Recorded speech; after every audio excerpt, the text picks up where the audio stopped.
Ladies and gentlemen, welcome to the Coin Op Cowboys, the podcast where four guys come together to share their hilarious experiences and insights on a variety of topics. From dating disasters to workplace shenanigans, nothing is off limits on this show. Each week, our four hosts bring a new topic to the table, and you can expect to hear some wild and entertaining stories. We'll share our own experiences and offer our unique perspectives, all while keeping things lighthearted and humorous. This is Coin Op Cowboys, the podcast where hilarity ensues and the only thing we take seriously is having fun. Welcome to the show. I am your host, Angel. My co-hosts are Chris, Ryan, and Steven. So sit back, relax, and get ready to laugh along with us as we explore the absurdities of everyday life.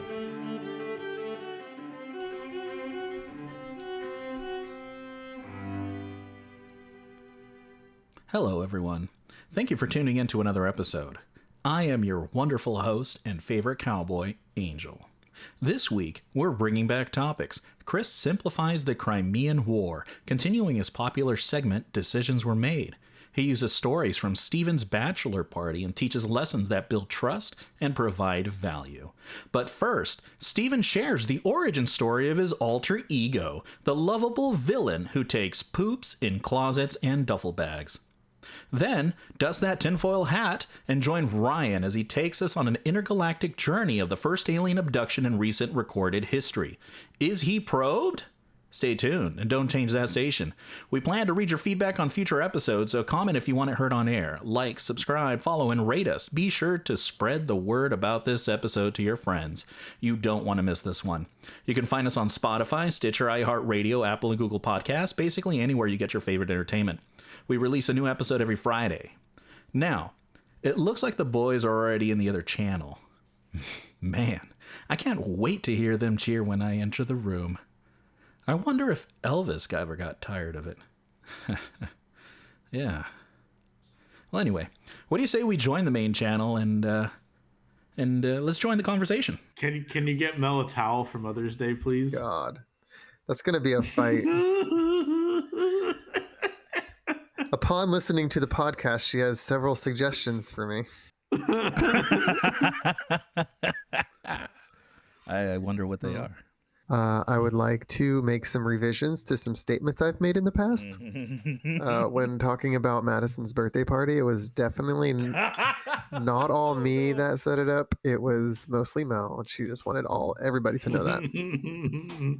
Noted. You know what? Sometimes you just know when it's time to be the assistant and not to be the leader, and that was the time. Yeah, you know, happy wife, happy life. You guys ready? Right. Do you does everyone have a topic? You know, we're already 30 minutes late. Hey, here, man. So. Hey, man. You know what, Ryan? How was your day? Angel first.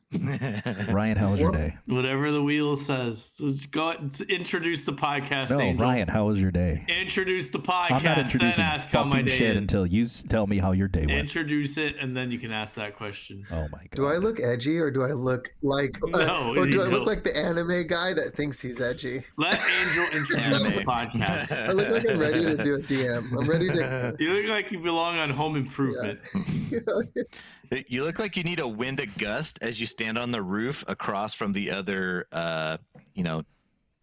gang of kids. Reminds me of Lil Nicky a little bit. You look like you're Hey, about guys. to beat up Yu-Gi-Oh. You got your first deck, dude. Introduce the podcast. Let's go. Test. I love hearing Angel's live intro before he re-edits it out at a later date. Yeah. Introduce the podcast. Oh, you got it, Super Chief. What is this live thing we're talking about? All right. We're going live? Yeah, what is live? Are we not live right now? Welcome. He's refusing to answer this. Okay. It's fine. Who's We're refusing asking, to what do you answer? mean by live? Me? Yes. Oh, I don't know. What are you talking about? Introduce the podcast. You said this is the last time we do it live. Live. Oh, you're just going to have that. Okay, you're just going to have the recording. Just plug and play. So, but not live. This is the recording. But, one day we could do it live.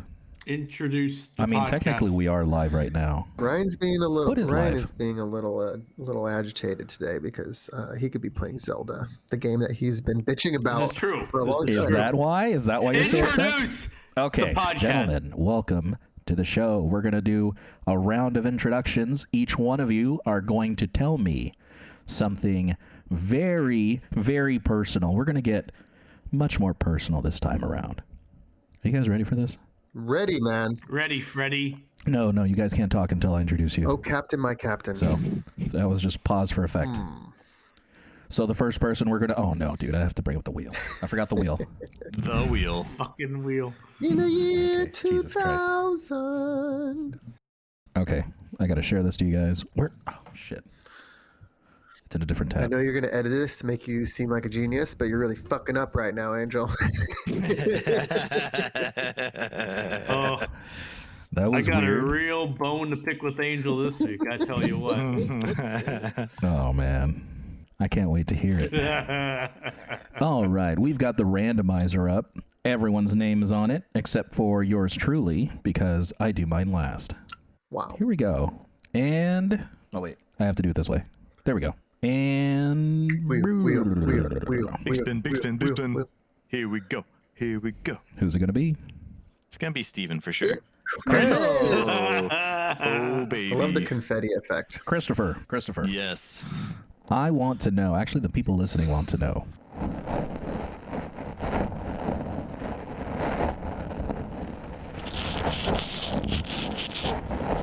If you... Steven was just disgusted and everything. I swear to God, if this turns into an ASMR podcast, I will fucking punch my computer screen. You would like that, wouldn't you? Oh, God, my ears are bleeding. Shit. You gonna ask this question today, Angel? Yeah, I'm going to. I didn't save the doc, okay? I had it, and then I forgot that I didn't save it. Hey, Steven, trying to find it again. have you ever golfed Hidden Valley in Norco? Like 1591? No.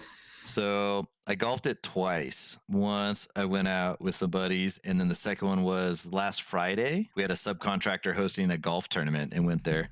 But it's like a mountainy course. looking at So the pictures first time right I now. went there, I legit lost like 24 balls. Oh, yeah, that looks brutal. So it's like when you hit, like, yeah, the fairway's right there. But if you bounce off the fairway at all, you're in like 5 foot tall weeds Yeah. as far as the eye can see. It was just so unforgiving. I just look and I'm like, rattlesnake? Nah, I'm good. Oh, that course looks cool. It reminds me a lot. Actually, it looks like a nice version of, there's this one in San Bernardino that I just golfed called Shendon. It's not really a nice course. It's kind of just where you can find a tee time. But it's got similar terrain, but this one looks really well kept. Looks great. Oh, is that a cool par 3 over a lake? Yeah, baby. Oh yeah, that part 3 is real nice. You're like, it's like a, oh gosh, I don't know what kind of elevation drop it was. It was when the GPS told us that the green was like 154 or no 160, and then when I shot it with my GPS, the angle you were supposed to treat it like a 145. Yeah. We're talking about like a 15-yard difference on it. It's so downhill. If you play Coyote Hills in Fullerton, they have one of the holes on, I want to say, it's in the front, maybe like hole 7 or 8, but it's so elevated, like extremely elevated. I would say it's probably like 60 feet up. Yeah, It's there you high. go. It's I never hit a hole like that, but you like look down at where you're hitting, you're like, oh shit, that's far. You're like, how is this gonna work? And you just, I don't know, it's fun, you just do it. But Was it a par 3 or a par it's a 4? par That hole. 4. Okay, so even better. So that hole, you just crush it, you grip it and rip it, Yeah. and then you're like, man, dude, that's like I hit the ball so far. I've never hit it that far before because you have like this massive elevation change. Yeah. But it was funny. It was so we're at this golf tournament. It started at 8:00 in the morning. So we started drinking at 7:30 in the morning, and we go through the whole thing, and we're on the second to last hole. And the group in front of us happens to have my boss at it. And one of the guys in my group, one of my coworkers, he's like super ripped. So all day, his tee shots were just crushing it. Like that was his specialty for the day. And he even said, he was like, oh, this is like my 10th time golfing. And he's hitting it twice as far from the tee box as I could. Yeah. Since we're playing best ball, it worked out. He would do like a great drive. And then we had other team members that were doing like the mid shots and the layup shots. And we had some good putting. So it was working out. But we're on the second to last shot. It's a gradual uphill hole the whole way. So I hit my ball. It goes like a measly, like, I don't know, 150 yards. Not that exciting. So he's like, oh, okay, they're probably clear. So he goes and he hits it. And it was a beautiful, beautiful drive. It was flying. I was like, oh, that's so good. That's good. It's going. It's oh shit. 4. get some cover. And so the group in front of us, who happens to also be my boss, he dives under the golf cart, like on the golf cart seat, and the ball hits the top of the golf cart. You hit your boss? I didn't. All you got was, wait, you just hit your boss, dude? So, so it was really funny. It was a great Friday. I really miss working with that guy, but it was a good time golfing them on Friday.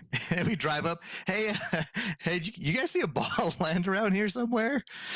And there's just lots of middle fingers. All right, ladies and gentlemen, welcome to the Coin Op Cowboys. I'm your host, Angel, and I have the boys with me. We're coming to you live from Tokyo, Japan. We're on secret assignment hosting the amateur sushi competition. Ryan couldn't be more excited to watch people eat fish and rice. Let's get introductions in. I'll start with the first person to my right, and that's Ryan. Ryan. Howdy. Hey, howdy. How's it going? Good. Each of you guys, and we're gonna start with you, Ryan. You're each given 1 hour to live. That's the scenario. We're gonna start with 1 hour to live. Okay. You can teleport anywhere you want, and you can do anything you want. You can bring anyone you want with you. I can teleport anywhere I want. Anywhere you want. What do you teleport do? back in time. What a location, damn it. Not. God damn it. Ryan, every time. No. You can bring anyone you want with you. You can go anywhere you want, as in location, not as in like time travel. Location, okay, I gotcha. Okay. What do you do as your last act in this plane of existence? I'm gonna teleport with Alicia to Pangea. What is that? That's the supercontinent. When all the continents are pushed together. Yeah. No In time travel. You said location, I said Pangea, which would involve me going back in time. A location Fucking on the swear to current God. Earth. So I bought myself more time.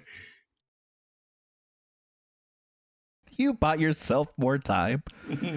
Oh, you broke the code. I did. All right, guys. Thank you so much for listening. Like and subscribe. God damn it. All right, Chris, what do you got? Man, We're looking for each. You're given an hour to live. Sorry, I kind of interrupted you. You're given an hour to live. You can teleport anywhere and do anything. You can bring anyone with you. What do you do as your last act in this plane of existence? So first thing I would like to do is I would like to request some more sushi from Sushi Man Yo, and we'd get some. We'd like some sake too, some hot sake. If any listeners are out there, salmon is by far the best sushi. But so myself. What I'm doing is I'm going to Disneyland. Disneyland. Now, I should clarify. I'm going to Disney World. Oh. Going to Disney World. 3 reasons. All right. So one, I'm in Florida. Florida's awesome. Fantastic weather. Fantastic margaritas. I'm going to go to Disney World with the family. So we can go on some cool Disney rides, and then I'm gonna have the kids at the playground or something. I'll need to bring Angel as the chaperone to watch the kids, so that I can take the missus back and go, get some coffee, in the meantime, and then Fast 1 hour. and then right, I know, and then last but not least, hopefully I can squeeze at least a few rounds of golf at. It's an hour, Chris. You 1 hour, Chris. Oh, it can all be done. It's time management, guys. And on top of that, I'm gonna teleport to Disneyland. Then I'm gonna teleport to the hotel. Then I'm gonna teleport to hole 14. Two strokes in. All I'm getting from Oh this my is you God. need no more than 5 minutes to have sex. Flamingo Lakes, man, right outside of Miami. Let's do it. I just pictured you just hauling ass down the green. Like, I only have 20 minutes left. Pace of play. Very good. Thank you, Chris. Let's see. We have, who's that guy? I can't even see him in the, Steven. Oh, konnichiwa, bitches. Who's ready for some omakase? It's Steezy up in Japan, repping the sushi roll for your boys. What's up, cowboy, turd burgling poop shooters? Well, I'd like to say thank you to Angel for the existential crisis here I'm facing. Thinking about the last hour of my existence. Very welcome. Man, are you a dick if you say I'm going to teleport to do something super selfish? Yeah. I think so. You are, but okay. you could do whatever you want. I am doing this with my last hour. Can I teleport multiple times? According to Chris, yes, you can. Hell yeah! See, you're not a dick as long as you do some form of a family thing first, and then you get selfish towards the end. My first instinct was me and the family, Disneyland, as long as no one else is there. live out a happiest place on earth. But then I was like, you know what? No, I'm teleporting us into outer space, dude. I'm gonna do some fun shit before, but the last 5 minutes, I'm teleporting into space. We'll say the space station, and I'm going on a moonwalk. And dude, I'm just floating off. That's how it's gonna end. And then they can get back You're gonna somehow. do a moonwalk? My family can get back somehow, dude. I don't know how they're doing that, but shit, that ain't my problem. Dude, I'm floating That up. sounds like their problem, yeah. Hey, I'm pretty sure Elon can figure it And out. then for the last 5 minutes of my life, I'm gonna see like the beautiful space and the earth, and that'd be a good way to go. Can you see light in space? What? That was a stupid question. What were you going to say, Chris? I'm just floating away, I was gonna say, looking at more I earth. was gonna say, can you golf on the moon before floating away? Ooh, Chris, valid. Can I hit a golf ball on the moon? I'm doing that. No. Dude, No, you ran out of imagine time. Worst game ever. imagine how long your drive would be on the moon. Well, actually, according to the gravity, I don't know. All right, well there it is. Oh, come on, Steven. I'm sure with that drive, you got enough power to get it outside of the moon's gravitational pull, and it's just going to keep going for eternity. Yeah. So you got to check that a few light years from now if it landed in the hole. Longest drive. That's fantastic. By far. According to my TikTok feed, the moon is a hologram. Yeah, That's a fact. just waiting for this simulation to reset so I can, not be an old fuck anymore. Yeah, every 10 to 20 years. That was a great Naruto impression you did there, Steven. Very, very accurate. I liked it. Yeah. What is that? A what? Naruto? Oh, Did I do Naruto? something on accident? Naruto. Believe it? Yeah, see how he's got like the little bit of facial hair going. He's got kind of those like lines below his eyes. He's got the hair that's kind of whispering in the wind. He's ready to go. He's about to be the great Hokage. Listeners, Steven looks like he looks like the Hokage. No, just that I'm slow. No, he looks like a 90s bass Yeah. player. I wear those really baggy JNCO jeans that flare out at the bottom. I actually started skateboarding again recently. It was pretty fun. That's good exercise. It is How are your knees doing? a lot harder than I remember.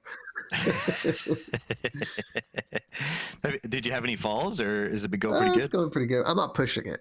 I'm doing little baby things. Wise.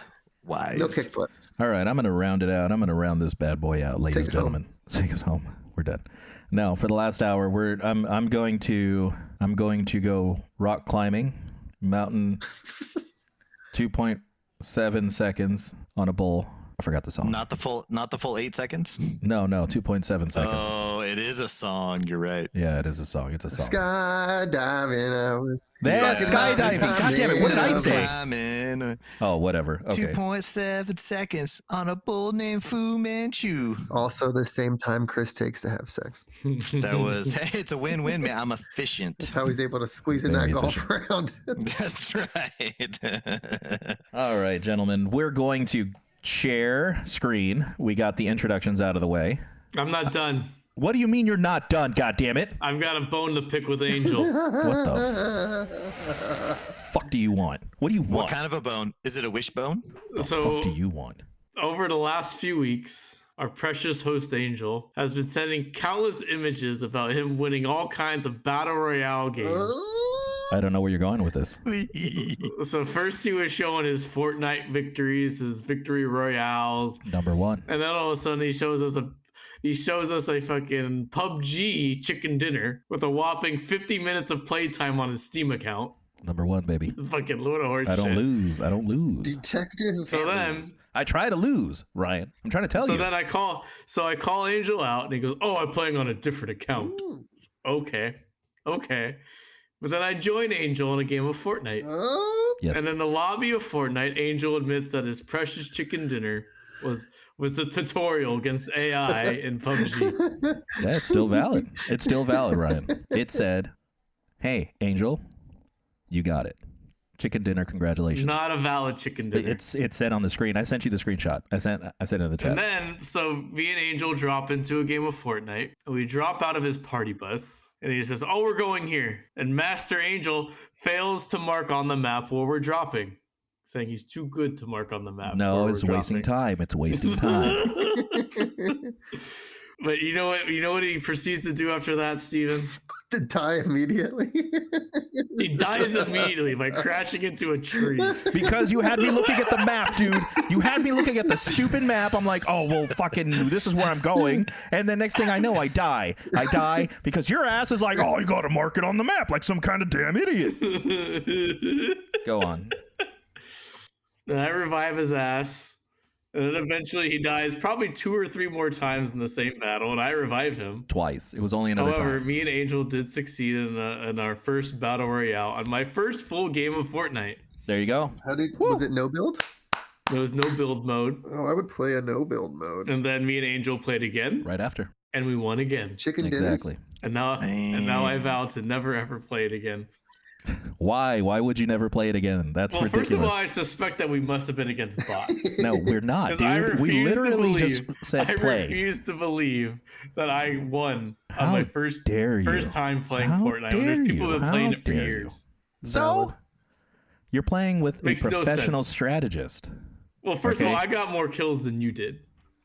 On the first one, no. We had 9 kills as a team total. I had 6, and you had 3. But I let you believe because, I mean, whatever. Well, but you on the stole second my one, kills. you got You stole all my 5 kills. kills. You got all 5 Yes, kills on the yes. second one. And I was proud of you, man. You did a great job. You did an excellent job. I mean, you did a great job following what I was exactly what I was telling you. I mean, there was that one time where you put us in the middle of a fight, and like I was And like, "What the killed fuck? We're gonna people. die!" And luckily, they killed were like people. lagging, and you know they ended up dying because I suck. Were the bots lagging? No, it wasn't bots, It dude. must have been bots. It was had to have real. been It bots. was real, dude. It was fucking real. So what's your bone? What's your bone? You're you fucking basically liar. told That's them my- I'm a that's my fucking bone is legend. you lied to You me. told everyone I'm a fucking You lied legend to right me. now. I didn't And I lie asked nothing. you for days, called you out for days about your fake chicken dinner, and you kept lying to me. You called me out for one day. I mean, but he had photo evidence, right? Yeah, I didn't lie. I didn't grab that off Google like somebody. Yeah. And I had stats, baby. What stat? Your fucking Steam playtime. Oh, okay. Yeah. I didn't know it wouldn't record there. But I'm just saying, dude, fucking, you know, Fortnite is not as difficult as a lot of people make it seem. You know, you just have to you just have to think, man. You just have to be in the moment. Just like, okay, it's not worth it going into that firefight that Ryan wanted to go into. But you know what? It's his first time. He wants to go in danger's way. We'll do it, baby. We'll do it. Sage advice, It was Beavis. obviously worth it. We won. Yeah, we did. Not against bots. Against bots. It was real. It was Sounds real. like bots. It must have been bots. Do I have to bring you into Fortnite as well, Steven? No, I'm currently caught up. Are you playing Grand? He's Mafia? thrilled. I'm currently caught up in some Diablo 2 Resurrected. New Ladder, Season 4. What is that? Yatch. What's that? Diablo 2 is a famous RPG. What do they call it? A dungeon crawler? What dungeon? Whatever. What kind of game is that, Ryan? It's a hack and slash. I guess it's a dungeon crawler. Something like that. But you know what? Sure. It's just an old game I played as a kid, and I just felt like being nostalgic. You're gonna be all Diablo'd out by the time 4 No, I'm comes out. 'cause you're prepping blowing your myself. wad on No, 2. I'm getting excited for it. See, I'm like rewatching Well, first of the all, you first need to season. be playing on PS5. You need to play on PS5, so you're used to the. You better not buy that shit on PC, Steven. Is there cross-platforming? Plus, also, I can just use my PS5 No. controller on my. There's only cross-platform on the console versions, not the PC version. All right, so we squashed this beef. Ryan, thank you so much for your story. I appreciate you praising me and my glory. Next, we're gonna play PUBG. I want to see you get a Dude, I hate that game. That game is so annoying. It's way better. It's so much better. No, there's no cartoon things. It's all just like real military stuff. And I'm like, God. We are 2 years old. Anyway, no, that's a hard game. That's a really hard game. You can't sprint. Okay. Wait, but I have a question about Diablo 2. Yeah. What do you think of Tyrell? Tyrael. The angel dude? Tyrael. Character? Yeah, Tyrael. What do you think? Cool, not cool, in between. Hate that guy. He's all right. He's the savior. Well, I don't know because I never really pay attention to the story. I'm just there to like fuck shit up and like collect treasure. But he's like this cool angel, and then like in the third one, he like falls from heaven, doesn't have his wings no more, and you gotta help him back to his thing. It was cool, I guess. I don't remember anything about Diablo's story. Yeah, because it wasn't I just that want to good. fucking get loot and kill. Yeah, Other than Deckard Cain wants me to stay a while and listen. yeah. I don't think the story was very important to me as a kid. Angel, put the switch away. What are you talking about? I'm reading my notes. Take it off Fucking mute. playing Zelda. No, I'm not. I'm trying to buy it. No, I'm not. I'm here. I'm here. Diablo Alright. 2. Thank you so much. He's in line. Spin All right. the damn wheel, Angel. Let's do the randomizer. We're going to randomize right here and see whose topic's coming up first, ladies and gentlemen. So, are you ready? Yep. And Steven! What do you know? Hey. What do you know? You're first. First or last? That's all I get. No second. What'd you bring for us, Steven? Let me bring up. He brought that slick goatee. That's what he brought. Alrighty. Okay. Dude, Steven, I'm totally getting like a David Grohl Yeah. like vibe from you right That's now. exactly what I'm going for. I've never been able to grow out facial hair my whole life. I finally started taking some like vitamins, like not a multivitamin, but it was like it's all the rave, the ashwagandha.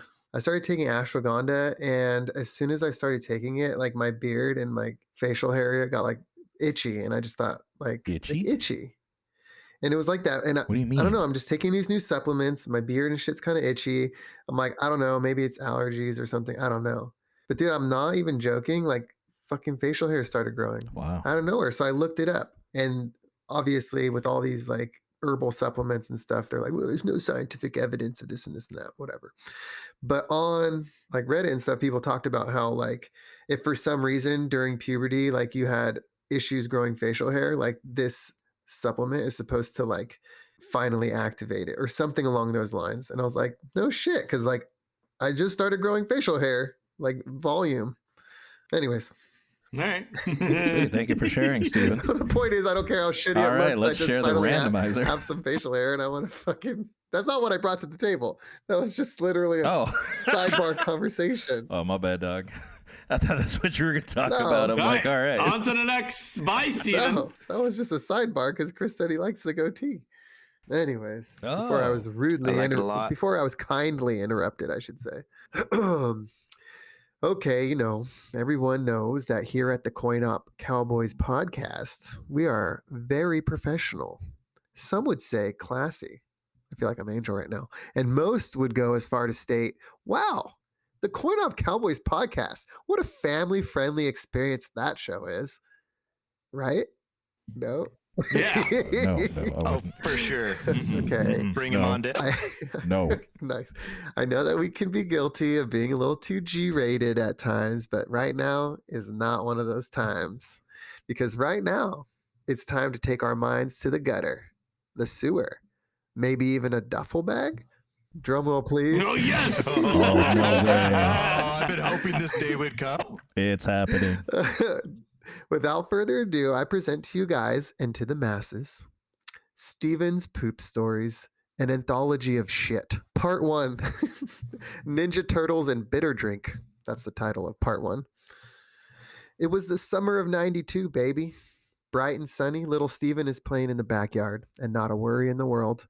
Catching roly-polies, drinking Capri Sun, driving around in that car that every kid has, you know, the yellow and red one, the one you pedal like Fred Flintstone.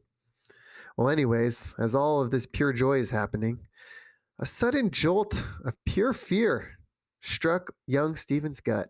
Oh no, it's time to poop. I've never described the poop as with fear. That's new. You haven't been afraid I'm yet. a kid. I've had plenty of fearful poops. I'm a kid. I'm playing outside, and you know what? Oopsie daisy, it's time to go poopsies. I run to the bathroom and sit down, ready to get this turd out of my butt and get back outside to play. Something's wrong. Oh no, it feels like it's stuck. This hasn't happened before. What do I do? I thought about it. It sounds like a kid's book, dude. This is for all the This sounds kids like a out there children's struggling book. with your poop. Oh no, Stevie's poop is stuck. I thought about my options there for a second and decided in my little boy brain, you know, I'm just going to push with all of my might to get it out. And that's when I felt a sharp pain that made me scream and cry to my mommy. My booty hole tore open. Ouch. Is that real? Is that real? Did you really say that? This is a real story. You ripped your butthole as a I child. had such a big poop. That's aggressive. I had such a big poop, and I was constipated or something, and I tried pushing it out when I was a kid. It hurt really bad, it was like bled, and like I felt like it tore open. So like it scared the shit out of me. Like so, like I'm literally running down the hallway with like a bloody poop prairie dog situation. You say run? Yeah, I can You remember ran down the hallway? going down the hallway, like screaming to my mom, like, "Oh my god, this!" I'm 4 years old or 5. This is, and then my mom helped me back to the bathroom, and I delivered that little football out of my end zone. Nice. I mean, like, I remember just having to, my mom just like, "You have to do it," like, and just having to do it, and it hurt like a lot. Just squeeze it out. Like I finally get it all out, but like the whole experience, it hurt so bad. I developed a fear of pooping, and it like traumatized me as a kid. Oh. Like little Steven did not want to go through that pain again. So I did what any self-respecting 4-year-old would do. I said, you know what? I'm just never gonna go poop again. Solid. Right? That's how this works. I'm just not gonna do it. That's fair. You know what? That's how we're gonna solve that. Yeah, I was actually pretty fucking good at it too, for like a few days after, like I figured out how to like hold my poop. So whenever I had the urge to go, I would like kind of cross my legs and like squeeze my butt and like try really hard to not let anything come out. And it was like working pretty good. I mean, I had skid marks in my whitey tighties, but like I wasn't pooping and I wasn't having to go through the pain. But like, you're fine. Your parents know. You're like, Steven hasn't pooped in like 2 days. Man, like so when taking a poop goes wrong, Yeah. I feel like you're helping out America right now. Like, is America aware of this strategy? Well, it's good. I was good at it. And you know what? Like, okay, so I was good at it. I was like, actually my parents are like, yeah, he's not pooping and I'm constipated and he's not doing all this shit. So they take me to the doctor. The doctor's like, oh yeah, we're just constipated and blah, blah, blah. You're a kid. You don't really know what the doctor's saying. And so we go home. My mom's like, oh, I'll get you a prize. Whenever we go to Blockbuster and rent a video game, I rented the Ninja Turtle game. So I get home as a kid playing Super Nintendo, like Ninja Turtle video game. And my mom's like making Kool-Aid. I'm like, sweet, Kool-Aid and Ninja Turtle video games. It's awesome. So I'm sitting there drinking it. The Kool-Aid is a little bitter. Don't care. I'm a kid. Oh no, she poisoned you. She poisoned Don't care. Just how do you know? How do you know it's poison? It tasted funny, but I'm just a stupid kid. I'm drinking it, and you know what? Little red Kool-Aid mustache. We don't get those anymore. But Wait a minute. Your mom took you to the store and got you a video game about turtles running through the sewers. Yes. And you didn't consider that a red flag at all? Chris, come on, man. 5 years old. I don't understand analogies. But like, I'm drinking the Kool-Aid and playing video games. I'm like, this is awesome. No big deal. And like, then my stomach got really, really gurgly. My mom's like, do you need to use the bathroom, Steven? It's been like 40 minutes since I started drinking the Kool-Aid, which obviously had some sort of laxative in it. And I'm like, no, I don't have to go to the bathroom. Like, and then she's like, are you sure? And I'm like, no. And then like, but like it was coming out because there's liquid shit. And so, Were you in a puddle being like, no? Why do you ask? yeah, dude, I fucking ran to the bathroom and shit it all out. And like, but it was all liquid, so it didn't hurt. And I felt like it helped me get over it. Oh. But So that I actually learned worked. a good strategy in them. Yeah, it did. Well, I mean, she like fed me a bunch of laxative, cleared me out. And then, but I did learn how to hold my poop, which is like a useful tool to have as a kid when you don't want to go. True. The probably comes in handy at Disneyland, right? Yeah. but like as a kid, I would do it all the time. Like I never wanted to go poop. Like I feel like I always was kind of like scared. And so I would hold it all the time. Like even when I was like 12 years old, I would like try to hold it. Like I remember one time we were out in the neighborhood playing with like riding bikes or whatever. And I had to take a shit. I didn't want to go back home to poop.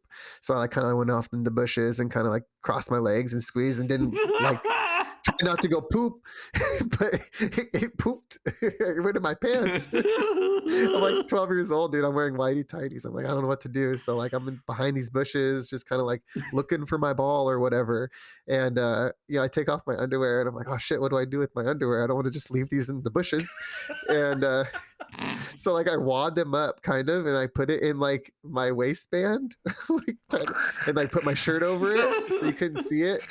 And like, I was like, oh, I'll just throw him out when I get to my buddy's house, my buddy Mike's house. I'm like, oh, I'll just throw him out when I get there. Dude, we get to his door and we like ring his doorbell. He opens up the door. And the first thing that happens is the underwear falls through my pants onto the floor. And all my friends like look down at it. And they're like, what the fuck? So I just gotta go, oops, and I pick it up and I walk away. It sounds so traumatizing. do you guys want to come out and play? Actually, I second thought I'm good. I just didn't see them for like a week. I was like, they forgot about this, right? But you know, that's. I don't know if I'd forget. Oh man, so that's the first time I pooped my pants in an embarrassing way. Wow. Wait. So one of many. Are those friends listening to the podcast right now? They will eventually. They got to call it and let us know. So that's part one of this anthology. It's my origin story. I would like to say that my relationship with pooping got better as I got older, but it does not. So stay tuned for parts 2 and 3 and whatever else. I do have a theory that every adult has pooped their pants at least once. I have not. You probably have. I have not. You just don't I've want to seen an admit adult it. poop his pants outside of nationally ranked, baby. I saw that one. You saw me not poop my pants. I did too.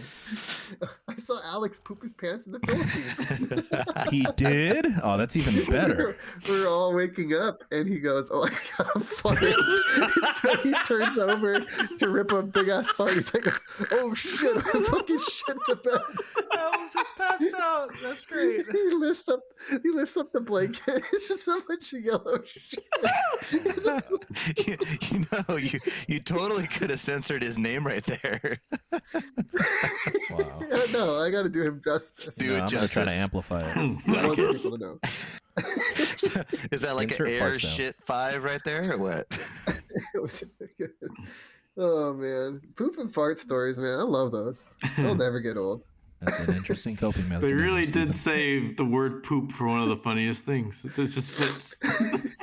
You know, some of the great advice that I received from glorious other podcasters out there is never poop on your own time. Make sure to poop on company time. Ooh, that's smart. Well, Chris, when I was paid hourly, I would get to work early to poop. But now I'm not paid hourly. I don't want to poop at work anymore.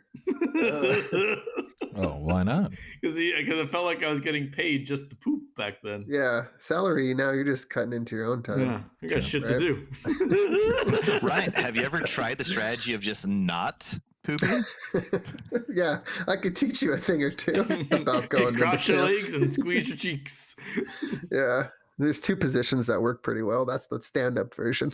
There's a sit-down version as well. What do you do? You like pinch your butt cheeks and then like sit right on top of your beehole and like kind of like create that pressure right there and then grit it out. What if you just start sweating?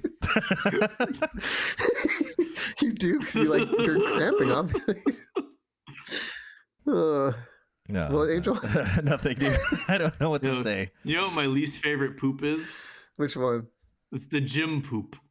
Yeah, what you The get in the gym middle of the poop. Oh, groove God. and you're in a good Oh, rhythm, God. and then all of a sudden you're like, You're oh, my sweating stomach. so much on And that then you go toilet to the seat. bathroom and the fucking toilet seat cover gets all stuck to your butt and you gotta take it off in pieces. Because you're all sweaty. Oh God. My least favorite poop is the one that gets halfway out and then just stops. Oh my god, I hate that. It's like, come on, let's finish the job, man. You're just sitting there You have having a squatty potty? stalemate with your culo. I have the squatty potty, yeah. And I'm scared of pushing too hard. Just not at no, I'm more like, you don't want to get fucking pop a hemorrhoid. You don't want to pop a hemi. I don't know. I never have, but I'm pretty aggressive. Like I see stars. Yeah, dude, you're gonna have a man. heart attack, Hey, Elvis man. style. You like bust a I'm artery. doing in pretty your neck. good with my shit. Ryan, when did you poop your pants? As an adult, or the first time I remember pooping my pants? Both. I want to hear both. As an adult, I guess. The first time I remember pooping my pants was like 3rd grade.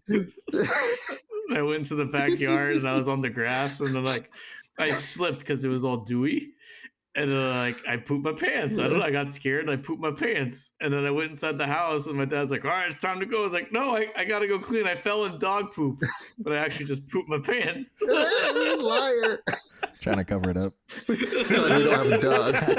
for the last time.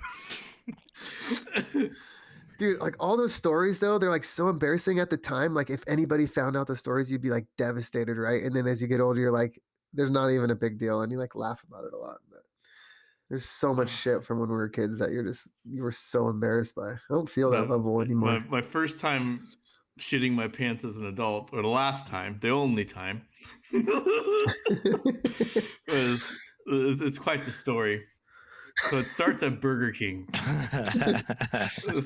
Oh God, all good stories too. I must have been like, I think I was 21 at the time. So we went to Burger King and I ordered like. Was there a time frame? Like, was this late at night after the bar? It was evening. It was dinner time. It was probably like 7 o'clock or something like that. And we went to Burger King and I ordered a Whopper. And he says like, oh, it's $5 or something like that. And then I was like, oh wait, I want cheese. And then he's like, it's gonna be $11. And I was like, what? No, I don't want the cheese then. So then he looked at me and he got mad, and then he just charged me $5, and he said, "You will have cheese." What kind of Burger King are you at? Some Russian Burger King? He's being a nice guy. Okay. He's being a nice guy. Cool, I guess. And then I ate it, and then we went to the Cyber Cafe, Cyber World in like Placentia or Anaheim or whatever, and we're playing Counter-Strike. And as I was playing Counter-Strike, I felt like I had a fart. So I was like, all right. So I put one cheek to the side and I tried to fart and I was like, oh no. This is straight sludge in my pants. It was like, it was terrible. But did you win the match? I don't remember. That reminds me of South Park bathroom. You know what? At those places though, nobody would have like noticed the smell because the entire place smells like fucking feet. So I got up and I didn't want to go to the bathroom there. So for some reason I left the Cyber Cafe and I went to the In-N-Out across the street. And I went to like the handicap bathroom to like analyze whatever the hell happened. And I was like, oh, it's done. The underwear's done. But the pants seemed okay. It didn't seem like it went through the pants. But for some reason, I didn't throw the underwear in the trash. I wanted to flush them down the toilet. Oh no! I didn't want any. Shit. I wanted like no evidence of it. And then I threw it in the toilet and I flushed it, and it clearly just fucking clogged it. And then I'm like, all right, we gotta fucking go. And I went back to Cyber World or the Cyber Cafe, and everyone was ready to go. And then we went to go meet a friend over at a nearby Chili's, and he drove this like Jeep vehicle. It was like an the Indiana Jones ride. That's what it looked like. I don't know what it was. A Jeep? Yeah, and we're hanging out in the parking lot. We couldn't have been 21 because we would have like been drinking somewhere. So it must have been like 19. And he showed up and he like turned. He went up this little ramp and he started to turn to get to a parking spot, but it was like a little dewy on the ground. And for some reason, the car just like spun out and did a 360, even though he's going like 5 miles an hour. And I remember seeing his face very close and just seeing the straight fear in his face. And I just started laughing so hard. But then like the Whopper came back. And this time I just started throwing up profusely. Oh, no. So I just had terrible food poisoning that went all over my pants and then just went all over a parking lot later that night. Jesus. Terrible. You will have the cheese. And then later you will have the Swiss. For a couple more dollars, I would have had a better evening. Yeah. Have you learned anything from that experience, Ryan? Pay for cheese. Okay, yeah. I don't believe fucking $6 for cheese, dude. I didn't pay for the cheese. No, I know, but he wanted $6 for cheese. What kind of cheese was this? This is Burger King. Burger King, baby. They fucked up their fries. Oh gosh, their fries are so bad. As they changed it, like it's better. No. I guess the lesson is don't go to Burger King. A lesson taught long ago. Yeah, I've never pooped myself. You're a fucking liar. Myself. No, dude. This is a safe space. And I hold it. It's a okay. No, yeah. I ever gonna fear find out? nobody. Okay. If I shit myself, you are the first to know. I have never shit myself. Chris, when have you shit yourself as an adult? So. Oh no. Well. When I moved to Orange County, I got a job at Vaughn's, and I was working at Vaughn's, and I was a courtesy clerk, and then I was like a part-time checker, and they called me and they said, hey, I need you to go cover as a checker at the Brea Vaughn's. And I was like, all right. So I was driving over there, going fast. I park real quick, and I go, and as I'm walking up, like I take one step inside the building, and same thing, fart. tricked me. And the guy walked like, so it happens, and I'm like, and I freeze, and I go, oh shit. And then the manager saw me, and he walks over, and he's like, oh, are you Chris? I'm like, yeah. He's like, oh, dude, we're so backed up right now. I need you to go grab check stand 4. So I got to sit in that check stand for like an hour and a half until my break time to go get my life figured out. Needless to say, I never worked in that store again. Just rotting in your own shit. It was traumatic. I thought I got past it until this podcast. Oh no! Traumatic memories. Oh, great. Ever since that I pooped my pants at the cyber cafe, I've never been able to fart the same. No, I've never trusted them again. If there's any kind of pressure, I won't do it. No, Angel. What? When have you pooped your pants? I have never. I swear. You're a fucking liar. I would rather hold it. Let me tell you, the first time I really had a shit, and then we would go camping. Okay, my family and I would go camping like 10 times a year. I don't know how often, but we'd go camping, and we need to go to the restroom. And for some fucking reason, we want to go to the hottest weeks of like the fall and summer. And I'm like, great, it's hot as hell. And like, you go to the restroom. It wasn't like really outdoorsy. You know, they had like tiled showers and tiled restrooms and like running water and everything and electricity. So we hooked up our PlayStations and shit. So yeah, I went to the restroom, and it was just covered in moths and spiders. And I'm like, I'm not shitting here, dude. I don't care. I am not pooping here ever. And so I feel like that contributed a lot to my, you know what, just meditate, sit there, and you're just going to hold it. It'll pass. You ever hear the saying, this too shall pass? And that poop did. No, poop has to come out, though. No, dude, it doesn't have to come out.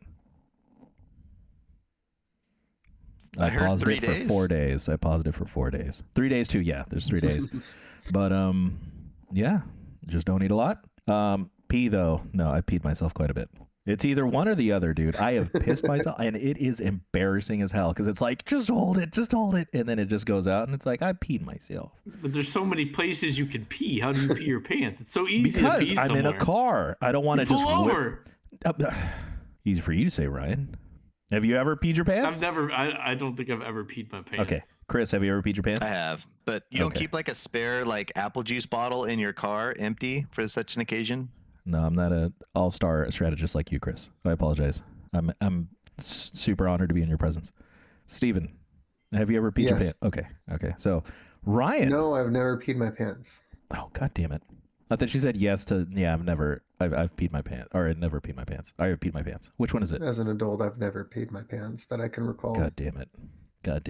Like, Sometimes you can't hold it. Go around the corner and you pee. Hey, man. You find a bush and you pee. You're in a car. You're in a car. Pooping is harder because you want to wipe. I've peed in bottles in a car before. Okay. It's not easy, but like I'll do that versus. Yeah, I can't find a hole wide enough. There was one time a few months ago where I thought I peed my pants. This guy. You what? No, I thought I peed my pants in bed, and it just turned out the cat was pissing on me. Was this Persia? Yeah. Oh, okay. A stinky surprise. Smells like catnip. Ammonia in the morning. Was that a cat? I heard that. Did you hear? She knows what we're talking about. I don't know, but I've pissed myself. Like, I'm more likely to piss myself than to shit myself. I will not poop myself. I refuse. Hold the line, Angel. Hold the line. Yeah.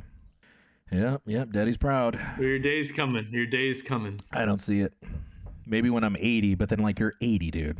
What else you got going on? So one day you're gonna have the scare where you're rushing home. Yeah, all your girls are gonna be using the bathroom. You're gonna be like, dude, I gotta go, and they're like, Dad, get out of here. We're doing our makeup. And they're gonna be driving home someday, sweating, and then your butthole starts to get excited because it knows the toilet's near. You're gonna park, struggle to unlock your door, and then you're gonna get to that bathroom door. It's gonna be locked, and you're gonna be like, fuck.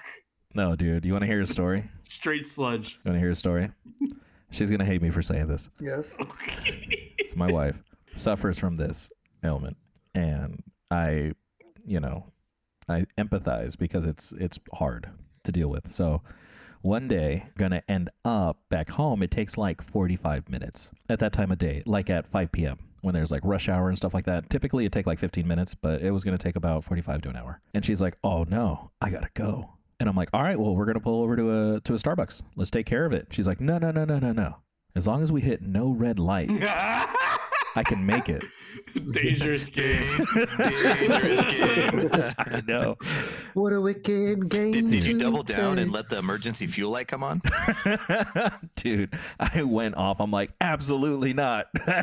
We're playing with live ammo right now. Get your ass in there. So, yeah. Yeah, no, we don't. Yeah, I'm empathetic for sure. Angel no like the poop. One day, Angel will admit he's pooped his pants. I haven't, dude. It's okay. I mean- There's no shame. It's a No, safe it's not. space. I Angel. haven't. It's a I've safe peed space. myself. I peed myself. Yeah, that's accurate. I'm not ashamed to any of my flaws. I'm not ashamed to admit. Pooping your pants isn't a flaw. It's simply human. Okay, sure. Yeah. Ryan, do you think a nationally ranked player would poop his pants? Exactly. He would be off the nationally ranked scoreboard. Honest answer. In order to be nationally ranked, you have to have pooped your pants because you have to play How through the dare poop you. to win. True. How Oh, dare that's a you. good rebuttal. Yeah. How fucking dare you? If you've Eric never Cartman. played through the poop, you've never won, Angel. You're not nationally ranked. Say that to my kill-death ratio. Trees. No, it's like 5. One. Actually, I don't know what it is. I gotta look it up, but I'm pretty sure it's like 10 or 15. All right, end of segment. Transition. Edit. Space cut. Cop. Go to your spin the wheel. All right, ladies and gentlemen, thank you so much. That was Steven with Poo My Pants, part 1. No, it wasn't. It was Ninja Turtles and Kool-Aid. No, bitter drink. That one, yes. Very Ninja good. Turtles and bitter drink. I thought it was shit happens. I like that better. Oh yeah. That was Oh, just that name was my Steven with Shit segment. Happens. Yeah, thank you, Chris. Name his segment. He called the shit poop. That's great. I like that. I like that better. He called the shit poop. Stop it out with your boots, Bill. It's poop again. That's my favorite part of that whole movie. He called the shit poop. Okay. Let's go back to the randomizer, the almighty randomizer. Ladies and gentlemen, we're going between Ryan and Chris. Text your answer now to 6969. I'm calling it right now. It's going to be Ryan.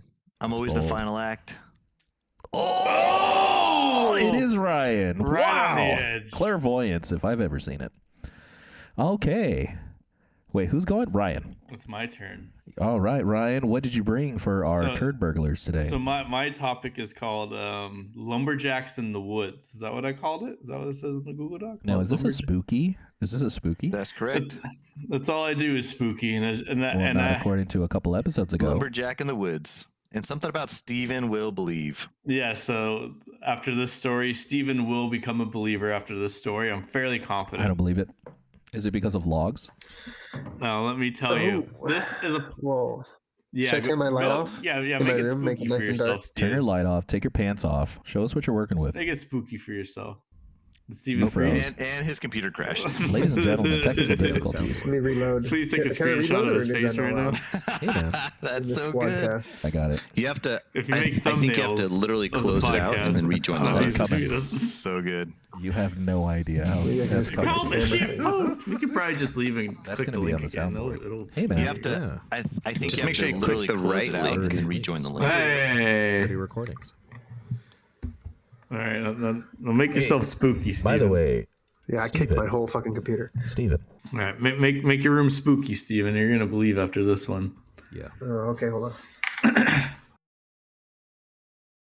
I gotta take that box out of the back. Why did you stand up like that? Did you see how he stood up? It was fucking. Are you in Are underwear you in right your now? underwear Like right it now? looked bad. You're in your fucking underwear right now. Wait, pants are optional on the Coin Op Cowboys podcast? Optional, baby. Oh, All right. All right, let's make Steven believe on this one. So this is a podcast story that's based on a movie, that's based on a novel, that's based on a real-life tale of Travis Walton. I already He's an don't believe it. Arizona logger that had his life completely changed by one fateful evening in the woods. Have any of you heard of Travis Walton before? No. no. Yeah, have you heard- Isn't that the guy in Blink 182? No. Travis Barker. Travis Barker. You had me going. So there's a movie called Fire in the Sky. You ever seen that movie? It's like a early '90s sci-fi film. No, never heard of it. All right, you can watch it after this. It's good. It's on Freebo. What is It's a that? streaming service. It's free. Bo. What? It's free? There's commercials. Wait a minute, Ryan. I mean, Wait a minute. Hulu has commercials. IMDb is giving Fire in the Sky 6.5 stars. I don't know if I can lower my standards that far. It's a solid film. Who is this dude? It's one of the scariest films. It scared the shit out of me as a kid. But anyway, What is it called? it's called Fire in the Sky. Listen to the story. Let's chat for a minute. No, I need and then the you can streaming look up the service, movie. please. So, it was an ordinary Wednesday on November 5th in 1975, and Travis was working in the Apache National Park, just chopping some wood with his 6 crewmates, doing what they do, just maintain the service, preventing forest fires like Smokey the Bear asked them to. And after a long day's work, all the boys jumped into this pickup truck, put all their gear in, and then they all hopped aboard and just started driving off into the sunset to go home with their families. Or so they thought. As the truck rumbled down the road and the sun disappeared into the sky with a cool winter chill in the air, the idle chatter of the boys within the truck just stopped. As they noticed in the distance, they saw a big, bright light in the forest. Wow. And Travis goes, "By golly, what is that?" And they stop. The car stops, the chatter stops, and the driver says, "Well, I don't know. Let's go check it out." So the driver turns around, turns the wheel over to, and starts heading into the distance of the light. And then as they got closer to it, their curiosity quickly turned into this feeling of dread. As not only did they see this bright light engulfing the woods, but they also saw this metallic flying saucer at the top of the tree lines. I'm out. You're out? I'm You out. scared? You scared, Angel? No. This is flying saucer. You said flying saucer. Mm-hmm. You could have chosen any word. You said flying saucer. I said flying saucer. Okay, I'm out. Go on. What's your issue with the flying saucer? What are you talking about, dude? Flying saucer. Yes, flying saucer. No, this is what pisses me off. I can't be Fortnite's best player, okay? Which I don't understand. And then, like, you say flying saucer. Okay. Okay, go on. I don't understand the issue. I don't know what Angel's issue is.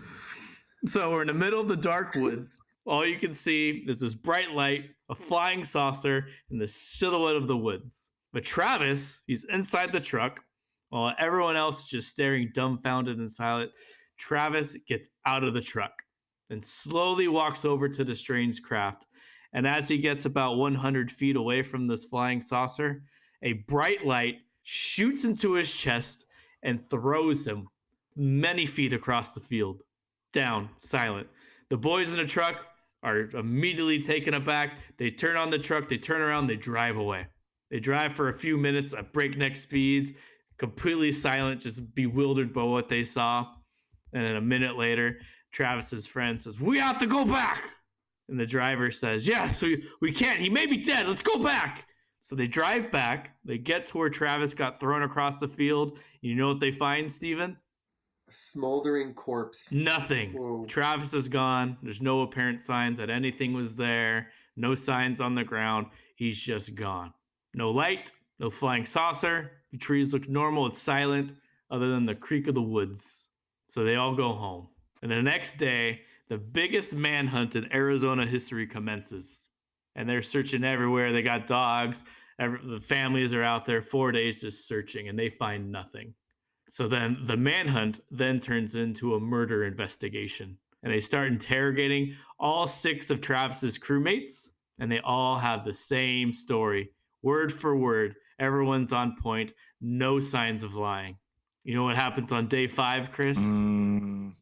They still can't find him. No, Travis's family gets a phone call, and it's Travis. So on day 5, November 10th at midnight, Travis wakes up, face down on the asphalt, slowly stands up, looks up, and you know what he sees, Angel? Who's looking at? Travis. Travis wakes up, stands up, face down on the ground, stands up, and he looks up into the sky. What does he see? Alien penis, but I hope not. What does he see? No. He sees a metallic, mirror-like flying saucer, and it disappears into the distance. Now, he walks several miles to the nearest gas station in Heber, Arizona, finds a payphone, calls his family. They take him to the hospital. Travis has lost 12 pounds in 5 days, covered in facial hair like Steven. Thank you. Thank I wasn't you. expecting that. And I'm on board now. Okay. And a few days later, Travis takes a polygraph test. All 6 of his crew members take a polygraph test, and all of them come out saying the same story. 6 out of 7 of them passed the polygraph test, saying no lies detected, with one of them coming back as inconclusive. Now, Travis, when he recounts this story, he just mentions that he blacked out the moment the beam struck him. He felt the numbness for a brief moment, and then he just completely blacked out. However, shortly afterwards, he did a hypnotherapy, and he was able to recount everything that happened on the flying saucer. And he says he woke up, and he was lying flat in a strange room, architecture he's never seen before. Metallic structures, curvatures he's never seen from 1975 architecture, nothing a human has ever seen before. And surrounding him are 3 humanoid creatures that he describes that he had a strange device that was holding him in place. But he forced that device off of him, got up with a bolt of adrenaline, grabbed a nearby device, and threatened the 3 human creatures that are surrounding him. But when he stood up, he says that they were 4 to 5 feet tall, looked like humans, but were extremely pale with enlarged heads, and their eyes were extremely large, and they were in bright orange jumpsuits. Shortly after he got up and threatened them, the creatures walked away and exited the room, and Travis was free to just wander around this strange room that he's never been before. He walked down the hallway, and he enters another room that he said resembled a planetarium that he could see several planets and stars. Then 2 more human-like beings of 4-foot stature came in, but this time they were wearing blue jumpsuits. And then they used the device, and they transported him to a whole different room that he believes was another ship that eventually, and then they put on a mask over his face, causing the blackout, and that's when he woke up on the asphalt. Wow. Now, Travis believes that the blue beam of light actually killed him that night, and then the UFO picked him up and revived him. And when they took him to the hospital, he had a puncture wound on his arm, but other than that, he tested negative for all alcohol, all narcotics. As far as they could tell, he was completely sober. So that's the end of the story that Travis has to tell. But scientists have also gone to this section of the forest and done some scientific tests and analyzed the rings of the trees. And they say that there is evidence that those trees had rapid growth due to radiation at one point. And if you look at the curvature of the trees, there is an event that caused them to bend in a different direction that is not natural towards the wind blowing. Source. Many You sources. say Wikipedia or Amazon, I swear. There's many sources. There's news articles interviewing Travis. There's a novel that was written. And then there's the Fire in the Sky that was adapted from the novel as well. There's also several new documentaries on Amazon that you can stream if you have Amazon Prime. Not a sponsor. Called Alien Abduction, the Travis Walton story. Now that's interesting. You bring that up. Thank you, Ryan. Now you brought up Steven was going to be really moved by this. Steven, how do you feel about his story? I'm always a doubter. He presented lots of viable information, and everything he said started checking off some boxes that I need checked off in order to believe. The only thing that's holding me back from being a true believer is researching myself. You know, I can say trust but verify. I encourage that. Very good. Yes. But look, the polygraph test, if true, that's a pretty big deal that 6 people had the same story. They all passed polygraph tests. You ever watch Ocean's 11? The best movie ever? Ocean's 11. Let me tell you, the best movie ever. Or it's Ocean's 13. You step on a tack and you can pass the polygraph test. Okay, so these 6 people all got together and decided they were going to do this. You know, on day 5 where they all got their story straight, day 5. Or on arborists that came out to inspect the trees, they're lying too. So if there's all these different people corroborating the same story in different events that may or may not have happened, like the trees bending over and stuff, then I would believe it. I mean, I agree. True. Here's one other fact that I forgot to mention. You know how cold it was that night, Christopher? Please tell me how cold it was. It was 8 degrees Fahrenheit. That's chilly. So while Travis was missing, they said that if he was out there in the woods on his own, wandering for miles to get to that gas station, he probably would have frozen to death. That is an accurate statement. Mm-hmm. Have you ever heard of the human spirit, Ryan? Yeah, I know. I have one. I'm a human. Have you seen Naruto? No, I don't watch anime. Okay, well, I recommend it because he's going to be Hokage one day. Okay. The Great Hokage. Yeah. So I have a very simple theory about aliens, and I think it solves everything. Okay. If they're smart enough to reach our planet, and they have the technology to reach our planet from wherever they came from, we're fucked. You know what I mean? This is valid. We're fucked because their technology is far superior to ours. But the other side of that is aliens that, if there was a technology out there to get to our planet and they wanted to do us harm, they would have done it already, right? Because I think in the vast expansiveness of the universe, there's definitely aliens, and there's definitely some that are much more technologically advanced than us that probably could reach our solar system. They've probably analyzed it, and they've probably thought like, hey, no, there's some sort of code that's not letting them mine us for whatever minerals we may have. Or, they just don't see anything valuable down here, because it would have happened by now. It wouldn't be here. It's because they can't get around that giant black hole at the middle of the universe. What if there's some code out there saying like, hey, well, you can't really attack planets when they're in their human phase. They're in their human phase, and they haven't, like, they know the steps that a planet will go through until the planet reaches like technology. I've always read sci-fi where like as soon as we like develop the technology to get into space, all of a sudden you're going to be contacted by like the space, like the galaxy government type thing, that like the only reason we haven't heard of it yet is because we're not there. So. We're just about there, and that's why we formed the Space Force, baby. And now think about this. We're just about there, right? We're like conquering fission, and we're building cool spaceships and returnable rockets, and we have dreams to go back up into Mars and all this stuff. And okay, we're getting visits by weird shit. We're having an uptick in paranormal sightings. The Air Force is releasing videos of unidentified objects in the sky. Like, all these things are starting to happen. Coincidence? Or are people just starting to like, hey man, what's going on with Earth? They're getting kind of close. We need to be checking it out. That's an interesting point. And I will say, go ahead, Ryan. It was getting spicy a couple months ago. The balloons? The balloons and the tentacle things. Oh yeah, it was great. I got some questions from the side of logic that I think is being overbrushed We don't in like this logic. Conversation here. All right, bring it, Christopher. Challenge. All right. So first thing, this guy of yours, Travis Walton, is he friends with Jackie Gleason?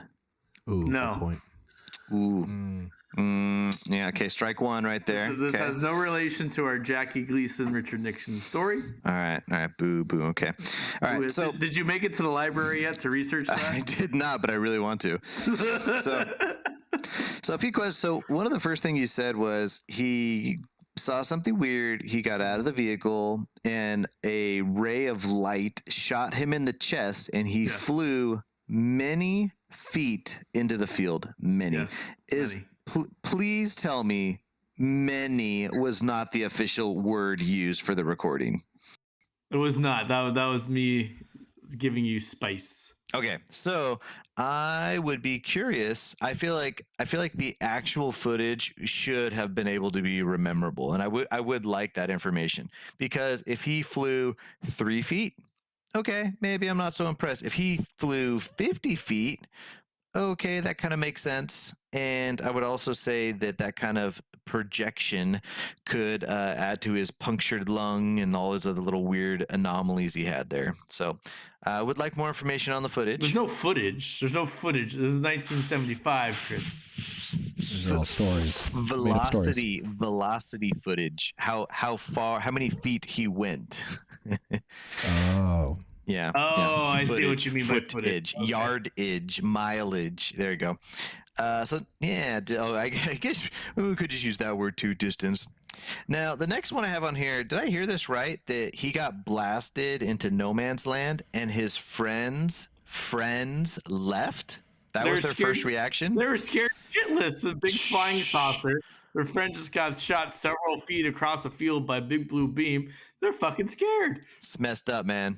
Messed up. True. Just because that happens, they're like, oh, we're gonna pull out they didn't even check to see if he was okay. They didn't look to see if they just turned and peeled out. Now, so I have a hard time believing that friends would just automatically do that. And then I think it's kind of ironic that they left, and then suddenly they grew a conscience, B, they grew a heart of courage, and they decided to turn around. I'm like, how convenient when they're like, hey, you know what, guys? Since we attempted to murder our friend out here, it might be weird if we just leave him. So why don't we come back and say, hey, we came to check on him and he wasn't there. So little sketchy there. Are you calling Travis Walton a liar, Chris? No, I'm calling his friends a liar. I call Travis Walton not real. Travis is part of the story too. Was Travis on the truth teller machine and said that his friends left him also? Well, no, because all he remembers is getting hit by a blue beam and then dying. Okay. Yeah. So just on that fact, I have a hard time believing it was the 5 comfortable people in the truck are the ones telling that narrative. I think that one is a hard one to have without Travis. You call this man a liar, Chris? That looks AI generated. That is an amazing mustache. 100%. Why is he shorter than the mannequin? And why is there an alien by his dick? What the fuck kind of website is this? Wikipedia. This is what Steven's going to look like when he's taking all these hormones. What? I take hormones. I took herbal supplements. Ginseng. Potato. Okay, now some other things I want to point out here. So the thing about facial hair. So you're saying over 5 days he suddenly had like massive facial hair? 5 days worth of facial hair. Was he gone? But okay, but they acknowledge he was gone for 5 days. So would you say he had the normal amount of facial hair for the time he was gone? Correct. Okay. And then I would also say he lost 12 pounds in 5 days. I think that's pretty magical. I think America would like to know what that diet is all about. Apparently, you just got to get left in the woods. You don't eat for 5 days, I guess. I don't know. Like 12 pounds is a lot in 5 days. We're, doing some tests on him up there. And he also supposedly died. Who knows how long he was dead? True. Dead. He probably pooped his pants when he got hit by the beam, because the first thing you do when you die is poop your pants, right? Now I'm sad. True. Now, the other thing I want to point out is all 5 of his friends had the exact same story. Correct. Now, I can understand the one side of like, oh, hey, all the stories can be corroborated. But if they're all like identical, that's red flag that it's like rehearsed. Hey, guys, this is what we're going to say. These are the words we're going to use. So, day 5. They all saw the same shit. That's a core memory right there. When you see your friend get blasted by a blue beam. That is true. I'm also curious why the lie detector was inconclusive. Like, couldn't you just run it back? One person. Okay, you're right. One person. But I still would like to understand, like, why couldn't you just run it back? Like, what? I mean, I'm not a polygraph expert. Yeah. But when you tell me that 6 people came back truth and 1 came back inconclusive, I'm leaning towards true. Yeah. So, and then you were talking about radiation on the trees. I'm pretty sure radiation is bad for everything. So if the trees were like growing by radiation, I don't think that's how radiation works. I think radiation is a bad thing. So, but I guess the trees being twisted, I could see that as kind of a unique aspect. But yeah, but those were all the miniature holes I saw in the grand scheme of things. But honestly, the biggest thing that would sell me on it is the fact that this man was somewhat naked in 8-degree weather for 5 days, survival with nothing but the clothes on his back. That's pretty impressive. Don't forget the largest search party in Arizona history found nothing. Don't forget that. Probably found nothing for a reason. That's a big one. And what does that mean? What does that mean, 2 people? Yeah, I was thinking the same thing. I mean, it's Arizona. Okay. I don't know. Anyone from Arizona, 10, we love you to death, 10, but we 10 don't know people. what that means. Ooh. Anyway, Angel. What? Well, what the fuck's your issue with the saucer word? Hey, man. Flying saucers? Are you serious? What the fuck's your issue? I don't know. But I like every single one of Chris's comments. I'm like, man, this guy like remembered every single little bit of detail. He is America's national treasure, okay? We need to protect Chris with everything we got. No, flying saucer, I just imagine Looney Tunes and then that funny voiced guy. And I'm like, oh, this is hilarious. Because Elmer Fudd? No, dude, not the wabbit guy. It's the I'm in outer space. Where's Daffy Duck? Marvin the Martian? Marvin, there you go. I imagine Marvin. And then I start giggling. And then I remember we're talking about real people. I'm like, oh, this can't be real. I don't know. Something about aliens doesn't make sense. I don't know. Unpopular opinion, I'm sure.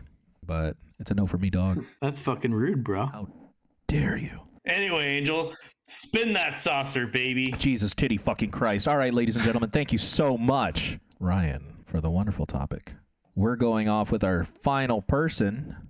Chris, you are our lucky third winner. Congratulations. Round of applause. Whoop, whoop, whoop, whoop. Chris, what topic did you bring for us today? All right. Well, a big howdy, dude. All the buckaroos out there, excited to be joining us with the Coin Op Cowboys this evening. We today is going to be another beautiful episode of Decisions Were Made, baby. Ooh, baby. But I wanna entice the decisions were made by talking about a item I like to call Once Upon a Time in Palm Springs. Wow. Starring Steven and Ryan. Oh. Date capital of the world. All right, so Steven got it in his mind that he wanted to get married. And in turn, we said we need to have a bachelor party. We need to have it where there's cool, manly stuff to do with a lot of manly activities and things to do. So we went to the almighty Palm Springs, like downtown Palm Springs area.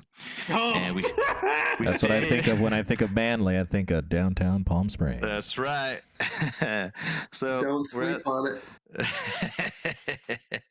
So we're in this Airbnb. This is like the very first day. We just got there. We parked. We got the Airbnb. We got the rooms. We got the pool. We are pumped. So first order of business, we need to take all this money out of our wallets and we need to drop it on the blackjack table.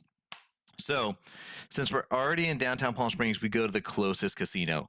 Now, let me ask you guys. Palm Springs, iconic places, right? What are some iconic casinos in Palm Springs? Agua Caliente. Agua Caliente. What is that? Fantasy? Fantasy, yep. And there's probably a third one. Augustine? No. It's the one that's like outside Palm Springs. Morongo. Casino Morongo. We want you to win big. Yeah. So Morongo. So Steven and I and the rest of the guys are at the blackjack table just cutting loose, making bank, collecting all the black chips. Wait, no. Ryan. Hold on. I apologize to interrupt. Ryan, were you part of this group? We'll find out. So the answer to that is Ryan was invited to the bachelor party. Was he at the blackjack table with us? No, because he had this little thing called work that got into his Friday afternoon. Smart. Actually, wait. I admire that, actually. Smart choice. As I'm traveling down this story time, I just remembered there was another story time that happened a few hours before this. So Steven works in he was at his work, and it was myself. I think it was myself and two other guys. We were like, hey, let's go abduct him from work. So Steven didn't know this. Now, so what we did is we got his stuff from the house. We got it all packed up. I think we were in 2 cars. Yeah, I think we had 2 cars. So we park in front of his office, and so we're talking about how should we do this. Well, see, at the time, I was working for a general contractor, and I had hired Steven's company to do site concrete work. So I was like, guys, I got this great idea. I'm going to call him and talk to him about work stuff. So I'll be in the truck talking to him. I'm going to signal the lights, and then that's going to be your signal to run in there and like tackle him or do whatever you're going to do. And they took like the pantyhose and like put that over their head, even though it didn't like cover anything.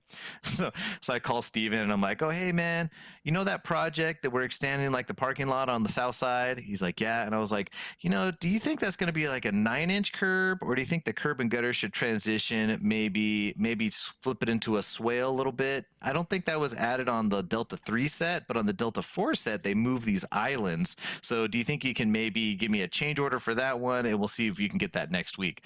So as we're going for this, Steven's getting all detailed, and he's like, oh yeah, dude, hold on. Let me bring it up on my computer right now. And he's going, and so I signal the lights, and the guys get all excited, and they come busting through, and I guess the first thing they do is they sock you or they tackle you. Jesus Christ. They tackle me off my chair. And funny story, backstory to that is we were all supposed to head out to Palm Springs early on in the day to like. Wait, go you're have fun. already on That's your way right, to Palm that's right. Springs no matter what. No, but then like everybody we told backed him. out. But then like Okay. everybody backed out of it, and we're like, oh no, dude, we can't get off work. We'll come out later. We'll go after work, all this shit. I was so disappointed because I was like, bro, I don't want to be working today, man. I'm like on vacation mode. Like, I'm ready to go. And like all of my buddies are gonna be like, we're gonna go out after work. So I was like all super bummed out about it. And then Chris called and I was like, all right, fuck it, whatever, I'm at work. And so yeah, I'm talking to him, and mid conversation about change orders, like I get fucking tackled off my computer chair, and like they throw a freaking thing over, they throw like a pillowcase over my head. And then like they're trying to drag me out of the back door, and like meanwhile like my boss is like trying to sack tap me and fucking all this shit. And I'm like, dude, what the fuck? So all I hear on my side of the phone is we're talking about. He's like, yeah, hold on one sec, and I seriously would go, oh fuck, and then I hear. and then I hear this echo going down the hallway. Wait, I'm talking to Chris about change orders. I know, I like didn't get it at first. I thought, I was like, wait, hold on, I have to tell Chris. I gotta tell him about the 9 inches of curb. Yeah. And then they drag him out and throw him in the front seat. I'm like, hello, Steven. He's all, wait, what? Were you just fucking with me? Oh yeah, I was just going for it. Oh, and they also didn't tell me. They didn't tell me where we were going for my bachelor party. They were That's also true. Chris kind of spilled the beans a couple times. He was. I did. On the way, or like.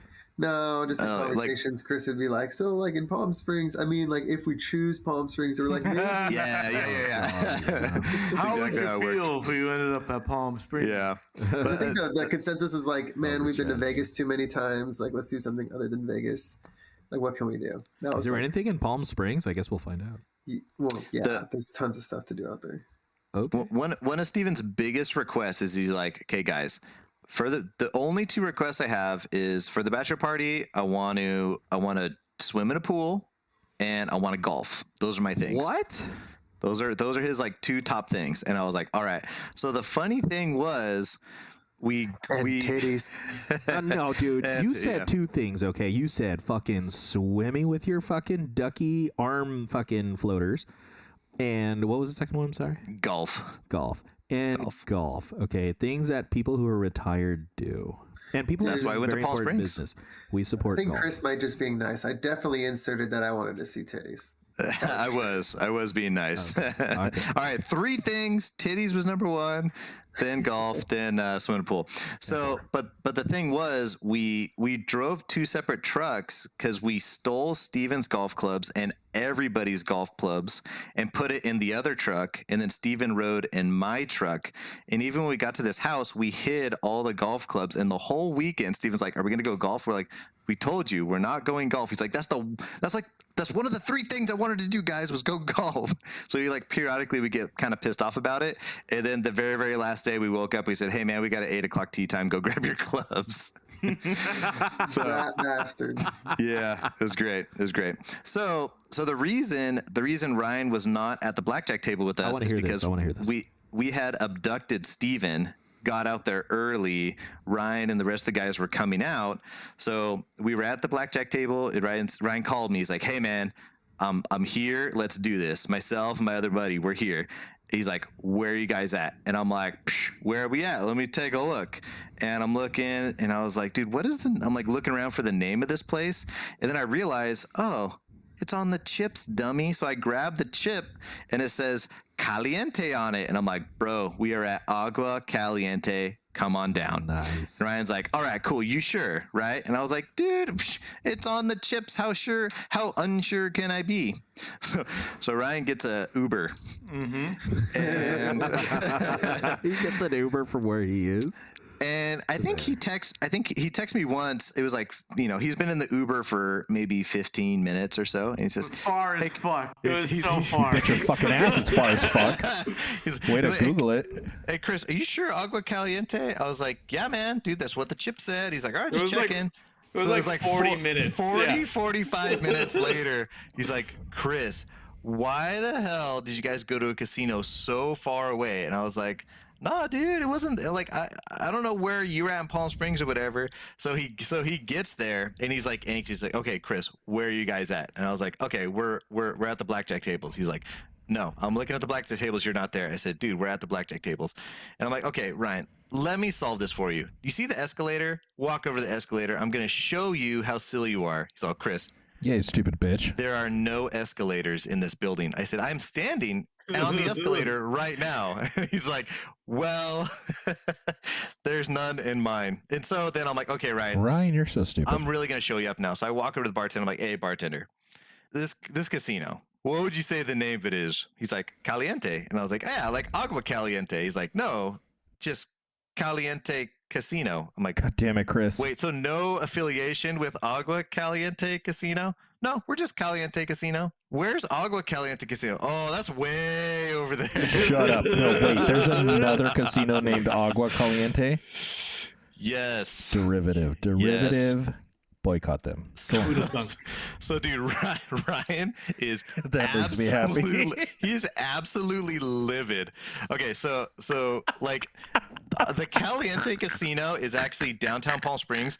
Ryan had to go all the way over to. He had to go over to Rancho Mirage. Listeners, Chris is putting a share screen showing the difference between Agua Caliente and Caliente Resort. Go on. Yeah, it's like Agua Caliente of Rancho Mirage and Agua Caliente of. Might as well be showing a picture of the United States. Yeah. So he basically, so if we were in Palm Springs and you have like Indio is where Coachella's at, he was in between the two. So he was easily 40 minutes away. Now Ryan, the even more funny part of this is as I was preparing this bit for tonight and researching this, I said, I'm going to double check where that casino's at. And I zoomed in on our casino and I kept zooming in and I kept zooming in and I see that our casino is no longer called Caliente Casino. It is now called Agua Caliente Casino, Palm Springs, baby. Oh, it's been absorbed. Does it have a number 2 next to it? Like that burger spot? Yeah. And I also see apparently there is, I counted like 6 or 7 Agua Calientes in the low desert now. So even more so. But yeah.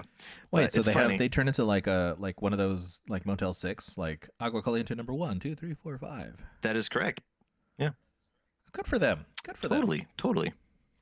So yeah, so now the reason that I share all that is it reminds me of a story about decisions being made. So let me set the background. Crimean War, 1820, Battle of Baklava. I think it's Balaklava.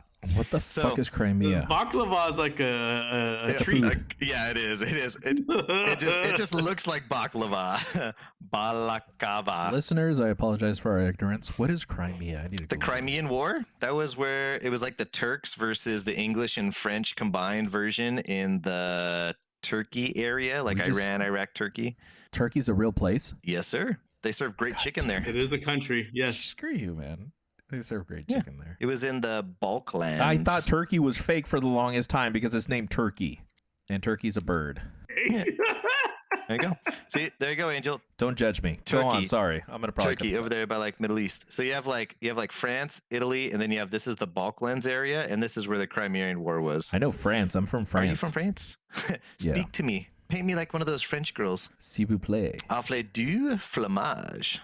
Sukuma cook. Okay, so for this battle, you have Russia versus English and French, and the background on it is the English had this light brigade. It's a light cavalry. It's they had like cannons and a little bit of guns and weapons in this point in time, but your cavalry mostly held lances and swords. So that's what was going on. Now, where was the Dark Brigade? Just so we have inclusion. No, see, it's a heavy and a light brigade. So the light brigade. Oh, like in weight. Okay, 10-4. Yeah. So the heavy's like heavy horses, armor, more heavy duty. The light is just like a bunch of. It's like you and me just hopping on a horse with a sword and like I'm gonna go scout stuff. I just want to make sure our ESG is good. Okay, 10-4. Yeah, there you go. So, they're in. So they have this. They're getting ready for this battle, and you have this long valley. And in this valley, which I have right here, so on the east side, all you're gonna have to remember is like northeast, southwest. So on the west side is where the English is at. On the east side, which is the far other end of the valley, is where the Russians at, and they are entrenched with cannons. The north side is like a cliff because it's like you're down in a valley, so it's like a big cliff, and that's where the Russians are also located at. And on the south side is another high cliff area, and they called it. It was a British elevated ridge with several lightly fortified redoubts. Who knows what a redoubt is? God, fucking. That's You covered this in a. When you take the red out.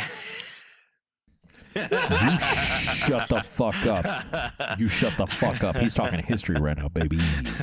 Now, what So model is that of the Colosseum? So this isn't the Colosseum. So a redoubt is basically you just take a hill and you kind of build like a circular structure, and then you put all your cannons at the top of the circular structure so you can defend a spot. So that's it's what like a the redoubt Colosseum is. went to war. Kind of. Okay. It's a redoubt. Shut the Redoubt, fuck redoubt. up. God damn it. All right. So, and then the other prep work is the Russians decided to attack those redoubts on the south side, and they overtook them. So that's just the big thing, that the British had them. The Russians took them real quick to cut off their supply lines. And then fun fact here, the Russians tried to keep going, but they were stopped by a line of British Highlanders, coining the phrase, the thin red line. Okay.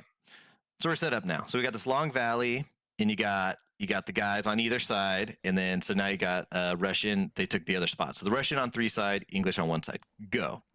So British commander Ragland, top guy. Is that his name? Is that His name is Lord Ragland, and I want to know if there's a line to put Lord in front of your name because it's very prestigious. We have this British commander Ragland. So he's on this hillside that's above everybody, like 700 feet above everything else. So he's on the hillside. He can see literally everything, where all the different positions were. So Ragland looks at those redoubts that he lost. He's like, guys, we should get those back. But all I have is my cavalry right now, and you're supposed to do like a cavalry and infantry together. So I'm going to wait for the infantry to show up, and then we'll take it. So he waits and waits and waits. He gets bored of waiting. He says, you know what? F it. Cavalry, go get those Russians out of the redoubts. So doubt them.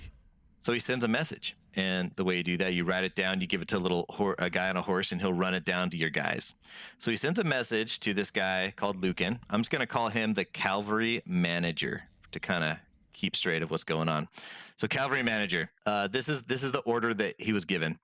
Cavalry to advance and take advantage of any opportunity to recover the heights. They will be supported by infantry, which have been ordered to advance on 2 fronts. What does that mean? I don't know. If you're the Lucan, the cavalry manager, what does that mean? Who are you asking? Yeah, Ryan, what does it mean? Yeah, Ryan, you genius. Come on. Fucking alien genius. Let's go. What do you mean? What does it mean? Yeah. It Okay, means get ready, but don't attack until the infantry arrives. Hey, man, why don't you read it? Okay.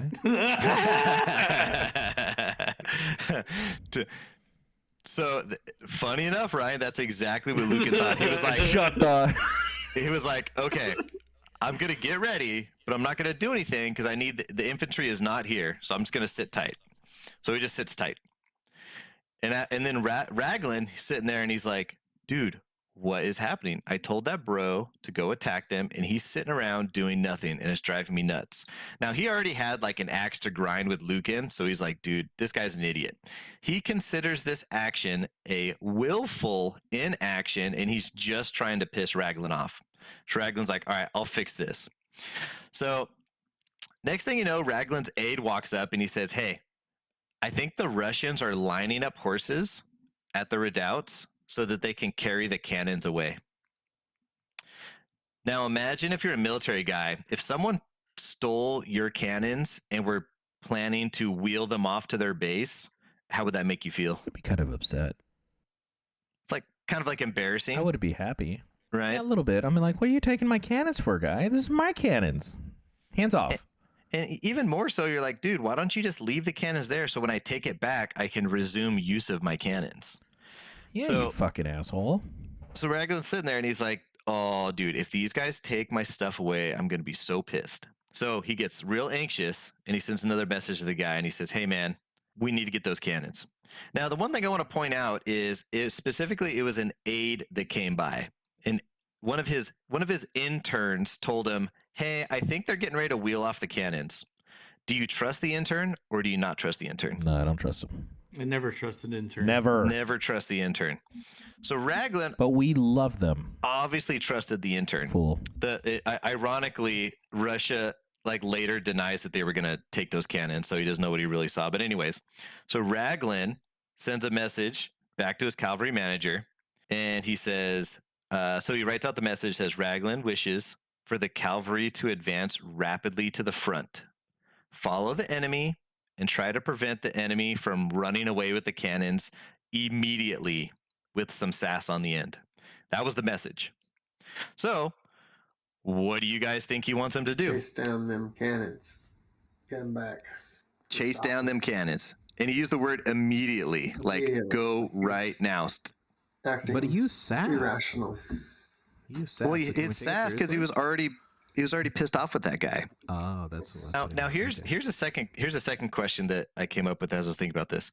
The first order that was given said, "I want you to take the cannons on the heights." The heights was the specific place on the south side where the redoubts were. The second one didn't give any location. It just said, "Find the enemy, take it." So, do you think you should assume that they're part of the same order, or are they two separate orders? Same order. Yeah, Ryan. Same order. So let's see here. So That's obviously wrong because he's like, no. right. So Fool. the problem is Raglan's 700 feet in the air, and the cavalry manager is down on the valley floor. So the only thing he can see is all the bad guys lined up down at the end of the valley.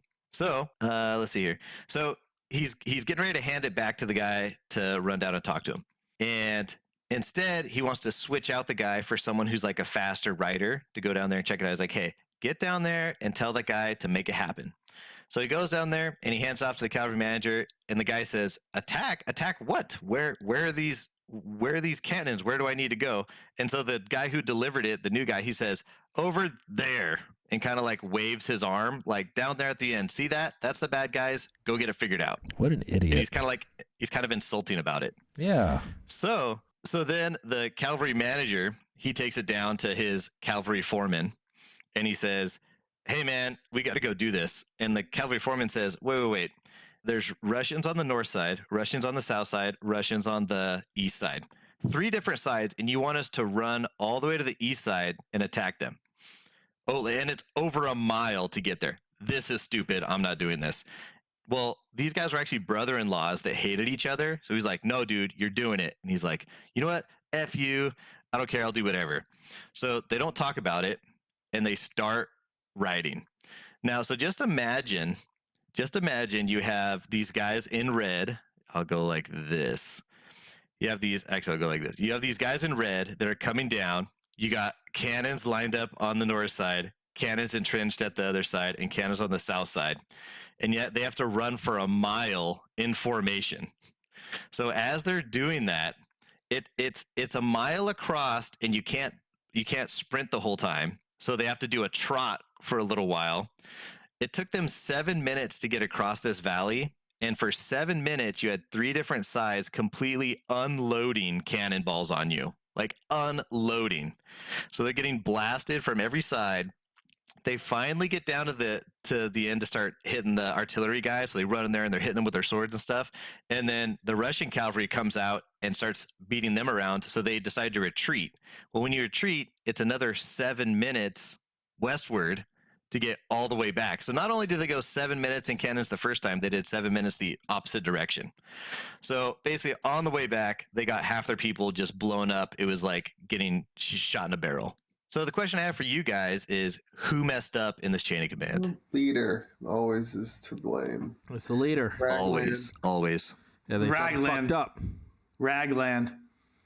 Mother Russia. He was the guy who basically decided, yeah, we're just going to go do this all of a sudden because the intern. Chris. Yeah, kind of. But on top of that, Raglan, he didn't want him to attack all the way at the end. He said, "Hey, go get these guys. They're trying to steal the cannons. That's all we need them to do." But you had Raglan gave an unclear order and didn't brief it right. You had Nolan, who gave a hasty, he handed off and said, hand gesture, hey, just go do it.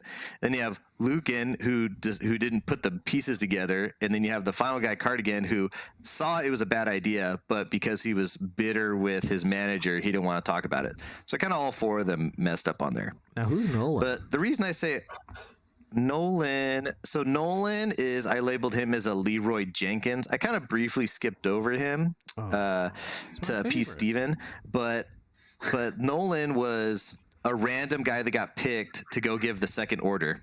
And because he gave the second order, he didn't have any of the backup. He wasn't able to fully explain the order when the guy had questions. But it's Leroy Jenkins. He gets chicken.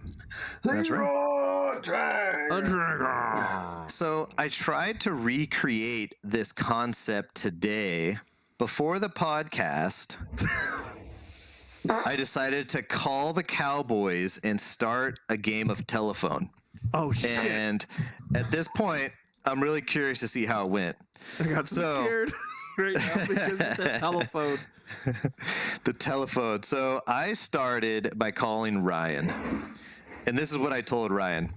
I said, I heard. On his face. I heard you have 20 minutes ago. He just came back with the biggest smile. He's like, I got my notes. I heard you have strong opinions about condominiums. I don't know what I am doing, but there is a tall, dark, and handsome man here carrying a pizza box. That was the line that I gave to Ryan. What? What? What? So Ryan, why don't you go next and tell me what you wrote down? What did you write down? First of all, you were told to write something down. Well, no, that's not true. I was in my patio cooking a steak, and then Chris told me this. I was like, "Oh, I better go write this down after you told me." And then I was like, "Chris, what did you say?" Cooking a steak. And I said it. He's like, "Yeah, that." That's okay. Well, so of luxury. So I told Ryan, I was like, I'm only gonna tell you this once. So when he got the pad and paper, he was like, okay, Chris, I'm ready. And I'm like, he got a pad and paper. So yeah. Okay, I told you. Did you write nothing? No, I was cooking fucking steak on my luxurious patio. And then after I told him to grab the fucking pad and paper, go on. I wrote down, I hear you like condominiums. There is a strong black man with a pizza box for you. There you go. So then you called who? I called Steven. Yes, he did. And I decided to answer. I was on the fence about it. Yeah, so he did not tell me that I needed to write this down. He just says, I got a message for you or something Obviously. like that. And then all I heard was, you like black condos that are nice and strong. So then I called Angel. What did I tell you, Angel? I was in the office, okay, and I got a call. I see Steven's name on there. I'm like, what the hell is this guy calling an hour ahead of our recording time? I'm like, this guy is going above and beyond. I'm proud of this guy. You know what? I'm going to go ahead and answer this phone. I'm going to answer this phone call. I'm going to do him a favor. I'm going to get on this call. I get on the call, and he asks me if I like black condominiums. I was confused. I said, you don't know my portfolio, friend. It's part of it. But no. What? And he's like, yeah. Ryan called me, and he told me to call you and tell you you like black condominiums. I was completely confused. Completely confused. I was still at work. Okay, we have an emergency going on right now. Okay, this is like 8 p.m. at night, and I've been in there since 6 a.m. It's a long day. It's a long day. 14-hour day. I still haven't left the office. Long day. And I get a call from Steven asking about black condominiums. I don't understand what's going on. And I'm like, oh, okay. Yeah. And then he says, Ryan told me to call. So I figured it's going to be about part of the podcast. So I can't wait to hear what's why I got that phone call. Chris, back to you. Fantastic. So I'm glad that started with I heard you got strong opinions on condominiums, and there's a tall, dark, and handsome man with a box, and that went to I heard you like black condos. That's what I heard. So, he said, hey, I heard you like black condos. I'm like, what the fuck, dude? Click. Where did this come from? Out of left field. Oh, I love love it. I love it. So not only did the phrase not get translated very well, but the point of the phone call got zero translation on what was happening. Like after I gave it to Ryan, I was like, okay, you can consider this. This is like a game of telephone, and it's going to go into my bit this evening in the podcast. Oh. So, but the point I want to make here is the four of us was able to give a completely different scenario than what started at the top, and it matched up with Raglan, Nolan, Lucan, and Cardigan also not following the direction because they couldn't get their dice together. So basically, everyone went to Agua Caliente instead of Caliente Casino that night. Everyone. And then the moment I got there, gang. They're ready to leave. What? Oh yeah. Are you serious? Yeah. Like the moment he showed up, he was. Chris? Dude, I've never seen Ryan so mad in my life. I would have been mad at you too, dude. It was like $100 worth of Ubers. it was an hour and a half. Ubers. Hour and a half of Ubers. They went 40 minutes one way, 40 minutes back the other way. I forgot where we started. Oh, it's fantastic. We started at the bottom, and now we're here. Now we're here. But anyways, that was a cool story, Chris. I really enjoyed that. Thank you. I'm glad you liked it. I'm especially thankful that Steven loved it. Put it together just for him. Fun. That was a really fun story. That was a really fun story for Steven. I'm glad he got to experience that. Ryan, I'm sorry you had such a challenging time. I could imagine Chris being in the middle of trying to make Steven's day exciting and like giving you challenging directions. I didn't know it was a one-time password. A what? One-time password? Yeah. I literally said to Ryan, I told Angel, I said, I think this is some stupid ass bit that Chris is doing. Yeah, he's telling Ryan, and I'm like, I don't know what's going on. I'm still at work. I don't know what the fuck's happening. But effective. I told Chris, I'm like, thank God you called because I probably would have been at work right when we started the podcast. There you go. Well, I'm glad it worked out exactly like I thought it was going to, and I didn't even have to do that much effort. He did some great work. But Ryan, I've actually taken an hour and a half Uber. It is not, and it was it wasn't to Palm Springs, it was to Indio. And it wasn't cheap. It was very expensive. I mean, like if we're looking at the population as a whole, they would consider it expensive, and it's all good. It is expensive. Yeah, it is. So the one time I took an hour and a half Uber ride, I actually fell asleep during the ride for like 30 minutes or something. And I want to see what you guys thought. What are your thoughts on falling asleep during an Uber ride? I paid for it. Never done it. There. I did it in Nashville. Fell asleep. The lady got mad. like you were asleep and she was pulled over and she's like, get out, and you wouldn't get out because you were asleep? Or you slept on the plane ride? Yeah, I got to the house. The Uber was at the house and she's like, hey, wake up, get out. What? Started going at me. But I slept from downtown Nashville all the way back to the house. I slept in the Uber. No shit. So wait a minute. How far away were you guys? To Nashville. 20 minutes. Because it's just like downtown traffic. No, Did you sleep from Vegas to Nashville? Oh, you're just reiterating some shit from last. Yeah, 10-4. Steven did not sleep for like 48 hours and he got real grumpy. Yeah, you can hear the really weird voice. Out of body experience. It was bad.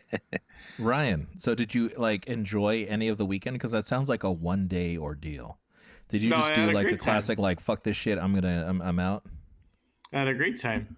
Chris tried to pretend he didn't throw up in a toilet, and it was a great time.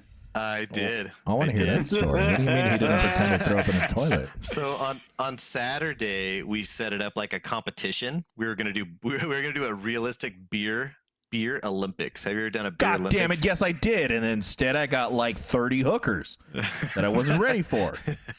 Sorry, go on. Our beer, same thing happened to ours. It was all the hookers and everything, but we did a beer Olympics for like 8 hours. And it was like 6, 7, 8 different categories. And the very first thing we had to do is we had to chug like 2 tall cans. That's pretty good. So 7:30 in the morning, It's 1, 2. It was 1, 2, 3, go. I chugged the 2 of them, and I was as soon as I got them down, I was like, I feel terrible already, and it's 8 o'clock, and we have this long day of like gaucho ball and beer pong and all these different things that we need to do drinking wise. I was like, I'm not gonna make it. I was like, you know what? I gotta make room. So I run in the bathroom and I puke real quick, and I come out. Good man. And I totally get crucified by everyone else there. I had to do a keg stand for like 30 seconds. You got punished for that shit? Yeah. Because he tried to hide it. This is the best part is we tried doing beer Olympics after like a whole last night of drinking and going out and being all stupid. So, dude, they started the beer Olympics. I was disposed. Dead. Let me ask, how old were you guys at this point? Just for the audience. I got married in 2018, so this is 5 years ago. 28. Yeah, it was like late old. 20s. 20 years old, late 20s. That could be challenging. You know, you've had a couple of years of parties. Yeah. That Friday night was late, too. Yeah, it was late and fun and super hungover. Like Mel, I woke up, I'm like, Mel, I gotta go home. She's like, just chug a beer. I chugged like an IPA, and it was a horrible experience, but it made me feel so much better. Then I walked outside. I said, I'm ready. And we were doing the row. 2 clicks from death. Ready, guys. The rowboat race or the canoe race. There's something like that where you had to like chug, and then the person behind you chug, and the person on your head. Boat race, something like that. Yeah, it was like all day, and then that night. So that was Saturday night when it was time to go out. We were like, actually, I think I went and tried to take a nap. I think a little bit. And then it's like 6, 7 o'clock. I was like, all right, guys, I'm energized. I'm ready to go. I survived the day. Let's do this. And everybody was on the couch, just dead. Like, I think we went out. To stay up. That's the problem. Yeah. That's nap. Oh, that's right.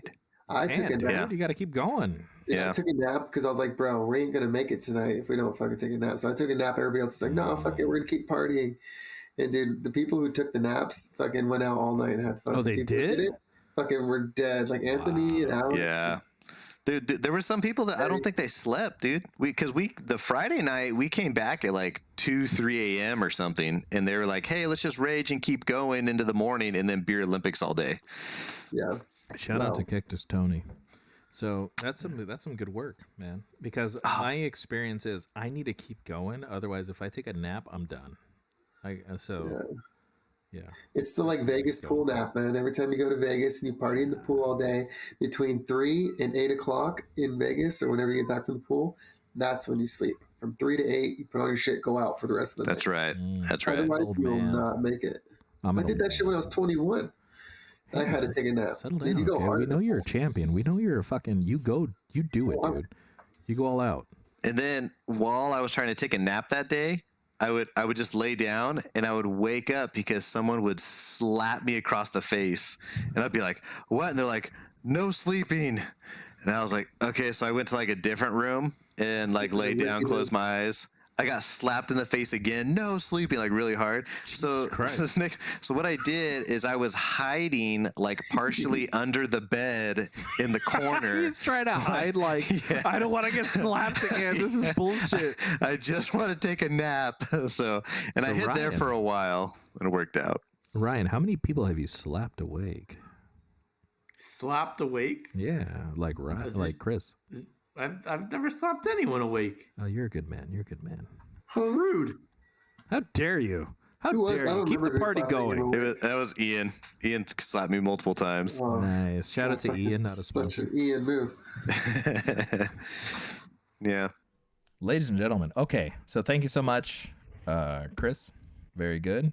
That was a very complicated concept that you distilled down for us to digest. And it was beautiful. Thank you so much. Enjoy, all little cow folks out there. I hope you all digested that shit. Dude, we decided not to call them the boss jiggers, okay? Because Ryan said no like 15 times. But I still want to call them the boss jiggers. All you boss jiggers out there, thank you so much for listening.